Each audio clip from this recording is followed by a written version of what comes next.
Hello, welcome to Educational Relevance, a platform for experienced educators to share proven successful strategies to educate today's leaders, be it administrators, staff members, and others who work with education. We're honored today to have Dr. Jerry Valentine with us. Dr. Valentine is currently professor emeritus over at University of Missouri. Dr. Valentine brings over 50 years of tremendous experience to the educational field. His strategies have been utilized in over 35 states currently in several international countries. We are so honored to have Dr. Valentine join us. I'm also here with my colleague, Mr. Mark McBeth. Mark is an educational leader and I've done some tremendous work in the states of both Missouri, Kansas, and Colorado. Mark, good to see you again. What we're going to discuss today, what should teachers be doing to promote higher order thinking strategies? Why should they incorporate these into their classrooms? Mark, I'm going to turn it over to you and Dr. Valentine. So thanks, Brian. So Dr. Valentine, a while back, we talked about IPI and how you collect data on student engagement. What is the conversation that we should be having around higher order and deeper thinking type of stuff? And then what's the impact of that? Why do teachers even want to think about it in the long run? Well, we know there's a tight relationship between higher, deeper thinking time and academic success. So there's an educational reason to want to do this. We want the kids to leave us with the best skills and thought processes that we can give them. We know that there's a link between the skills that go with higher or deeper thinking and what the business industry folks really expect of the people that work for them. And we know that we've got a society today that is proliferated with data from multiple sources and angles and views, and we have to be clear thinkers as to what we are looking at and hearing and good consumers of that. And that means we have to be critical thinkers. We have to be able to analyze. We have to be able to make good judgments in order to be, frankly, good, productive, contributing citizens to the community. So higher, deeper thinking is not just an educational, philosophical notion that sounds really good in journals and in papers and other places. Higher, deeper thinking is a basic fundamental of what we expect as a byproduct of our educational system. We expect kids to be able to do numeracy and literacy and be able to read and write and to remember things and to know facts and understand history and civics and science and all. But we also expect them to be able to think more deeply about those kinds of things and be more reflective about it and be better consumers of it and to be better consumers of all the things that surround them in life.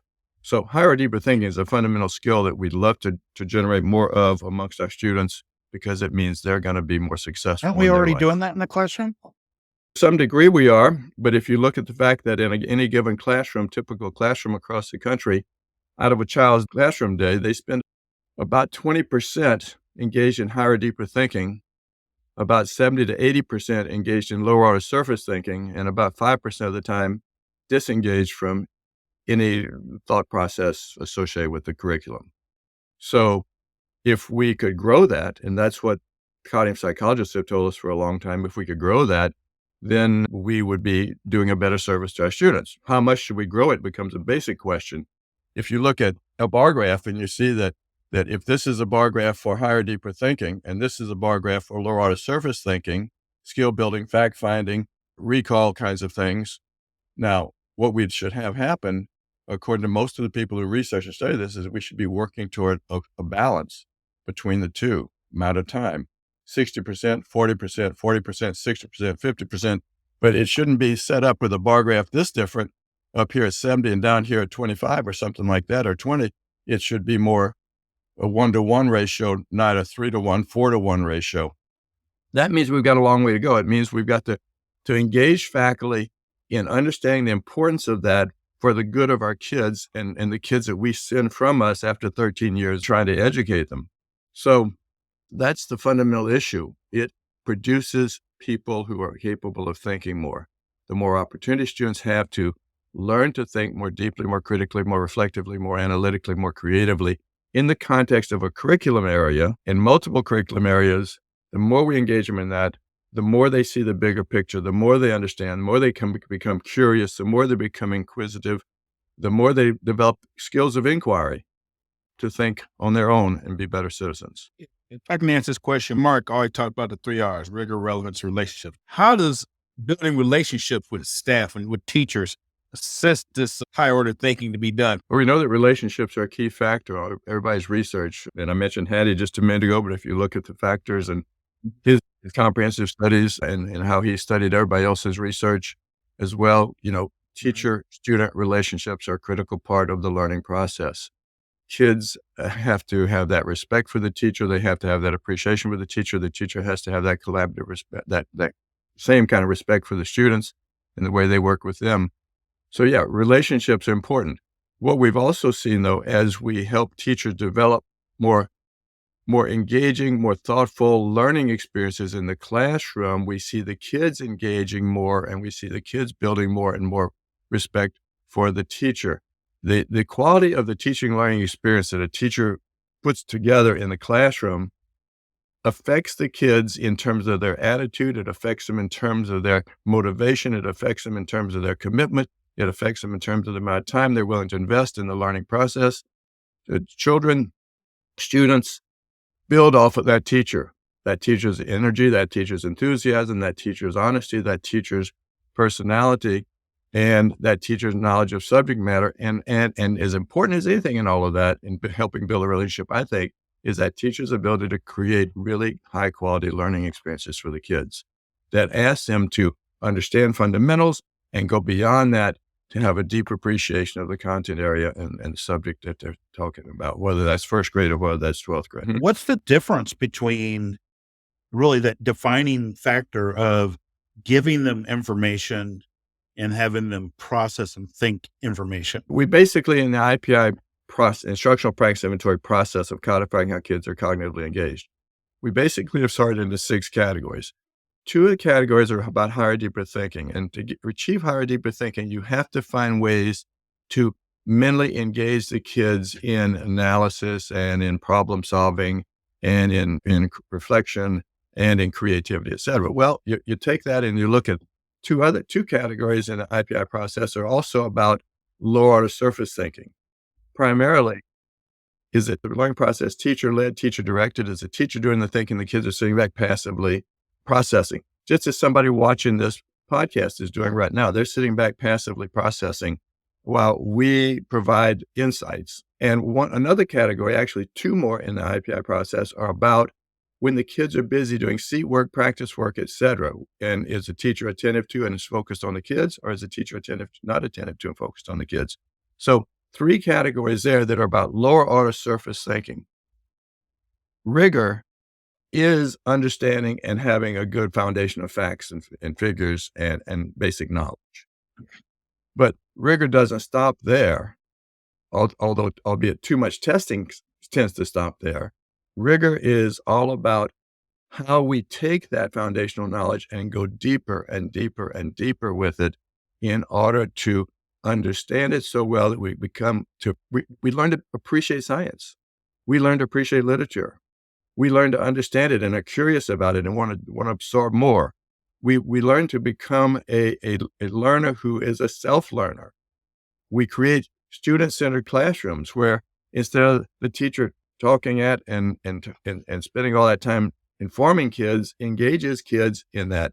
And we've also learned that one of the most powerful forms of learning for our kids is how to create collaborative learning amongst the students. Whether I put the kids in pairs, triads, quartets, quintets, or have a whole class discussion, it doesn't seem to matter, as long as the students are learning to cooperate and collaborate with each other, because the more they do that, the more they learn from each other, the deeper is their understanding, the broader is their perspective of the content and appreciation of it, and the more they recall. Because when we have to talk something through and just discuss it with others, it increases our recall. So for the kids, rigor doesn't mean just knowing facts and figures, being able to rattle off 10 presidents' names in a row in a certain era. It's about understanding the contributions of those presidents to history and their impact on it throughout history, both present and later. It's all about asking the kids to be more thoughtful, engaging learning participants, because that's what will carry them out into life. Not a whole bunch of facts that they had to memorize and will soon forget. Not their tests on a high-stakes test score that doesn't take that into account. Assessments are valuable. We have to learn how to build formative and summative assessments that really get at a child's understanding of something, depth of knowledge of something. And yet we find states giving up on that because to really score statewide assessments that have rigor to them, that are engaged with, if you will, recall issues and more higher order issues, the coding and scoring of the higher order issues gets expensive. It's much more complex than scoring, multiple choice answers on a high stakes test. So we've got dilemmas. So that's made me think of a question. Aren't you going to get kickback from teachers thinking about this because it is harder to do? Yeah, it is harder to do by and large. And kickback, we hear the struggles that teachers have all the time as we work with schools. We could be in the course of a single year working with 50, 100 schools with the IPI process, helping them learn how to put it in place and work through it. And we're constantly seeing teachers who want to help their colleagues, because the teachers that I get to work with are the teachers who will lead the process in the school. Now, when I sit down with them as they begin the process, when I sit down with them a year into the process, when I sit down with them 5 years into the process, and we start talking and debriefing, well, what they continue to say is, boy, it's a struggle to get my colleagues to be open to looking at this, because they've been teaching a certain way for a long period of time or for a short period of time, and that's how they learned. And they tend to repeat and repeat and repeat. And the only answer you got on that one is, if you keep doing the same thing and keep repeating the same thing, you keep getting the same thing. Well, that's basically why we have to look at how do we help teachers grow just a little bit each year in terms of expanding their repertoire of strategies, so that those strategies move more and more from a certain percent of time being lower order, and now move to a higher percent of time being higher order. Because you've got to take that time from somewhere. And once you eliminate disengagement during class time, now you've got to start pulling, where do we keep growing higher order? We have to start pulling it from lower order time without sacrificing the importance of lower order. I talk to teachers all the time about, you need a certain amount of lower order, a certain amount of higher order, and you've got to have both, because both is what good teaching is. So in the IPI coding world, we talk about, you have to have a lot of 3s, a lot of 4s, a lot of 5s, and a lot of 6s. The 3s and 4s are essential, they're lower order, and the 5s and 6s are essential, they're higher order. And we've got to take and reduce one and grow the other in order to get the kinds of experiences we need with our kids. Well, let me add this question here, Romay. Two things. One, these days and time, teachers, you talk about strategy. Teachers are incorporating technology into their classrooms on a regular basis right now. How would you use the instructional practice inventory and tell teachers how to incorporate this along the technology in the classroom? We've really had some fun looking at technology. When I built this process, one-to-one wasn't even really on the horizon. It didn't seem in most schools. And that was in 1995, 96. By 2000, it was starting to be talked about. As we're collecting data in the early 2000s, we're seeing schools that now have more sophisticated projection systems and a computer in the classroom for the teacher. And then as we go a little further into the 2000s, we now are starting to see schools that have technology in the hands of kids. And by 2010, I'm thinking, God, I wish I would have figured out the time to have done this before, but I got to do it now. We have to add a technology component to the IPI process. It measures how kids are thinking when they're using technology vis-a-vis how kids are thinking when they're not using technology, and how is technology being used in the classroom to support and foster learning, particularly higher order and reduce disengagement. So we put in place and have been using now for the last 13, 14 years, an additional component that gives us insight as to how kids are thinking when they are engaging, when the teacher is using technology as a tool to engage them with the learning experience.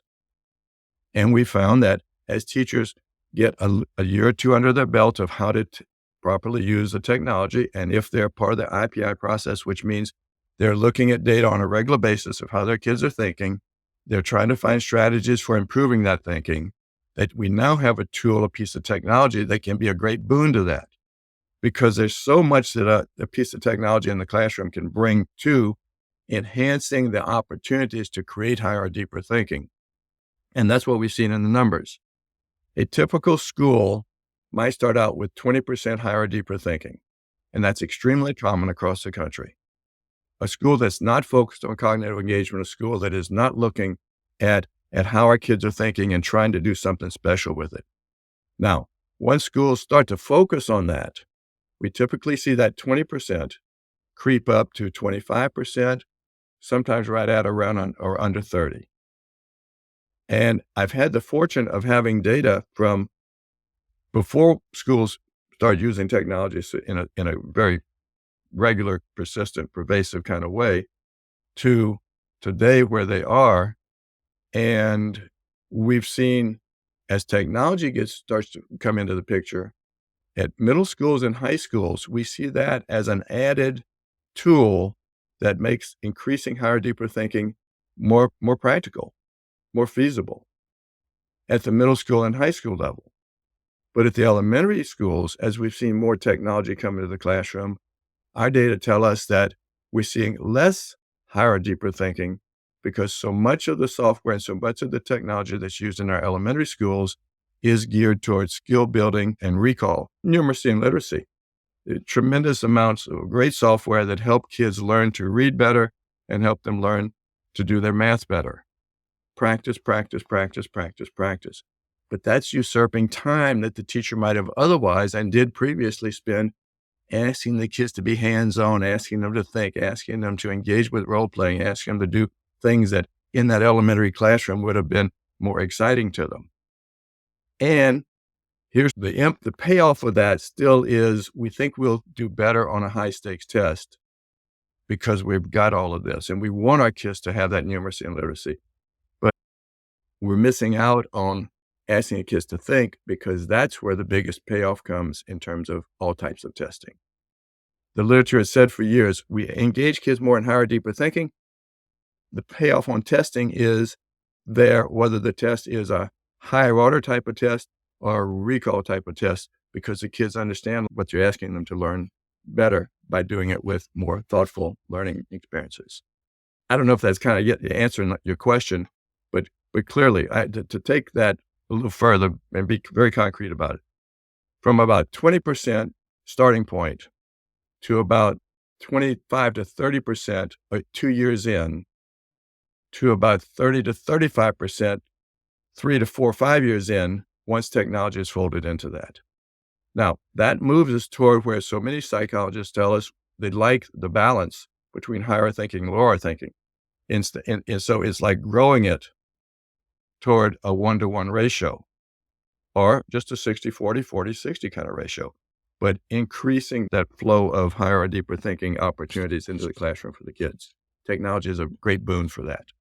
At the middle school and high school level, at the elementary level, we've got to figure out how to use it more effectively. But what I take away from that is the idea that if you have a central focus around higher order, deeper thinking, the technology now has a role in place. But if Major role. you come in and say, I want technology, and you're not thinking deeper on a deeper level, it's just technology. You've nailed it. You've nailed it perfectly. And see, we've seen the IPI as a multi-pronged process over the years because we're trying to help create a culture in the school and in the classroom that focuses on learning. We've seen the IPI as a tool to help foster change in instructional strategies and practices in classroom. We've also used the IPI as an outcome measure for all the kinds of things that we do because you can have a nice longitudinal plot of how your kids are thinking. And we see it as a significant interval measure when we start to see blips on our radar of where we are or not moving in terms of thinking time in the classroom. And you get those things from both looking at higher or deeper thinking and looking at disengagement, because disengagement is a huge negative impactor on kids' learning. If we look at a school and it has 10% disengagement of time, then those kids in that school are missing the equivalent of 3.5 to 4 weeks of lost learning time during that school year. If we see just 5% disengagement time, those kids are missing the equivalent of 1.5 to 2 weeks of lost learning time.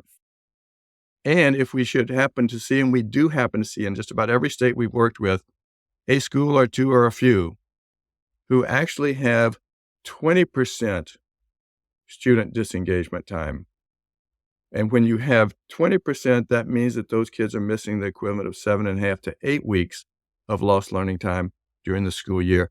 And in every case I've looked at, those are schools that are on the most struggling list of academically successful schools in a given state.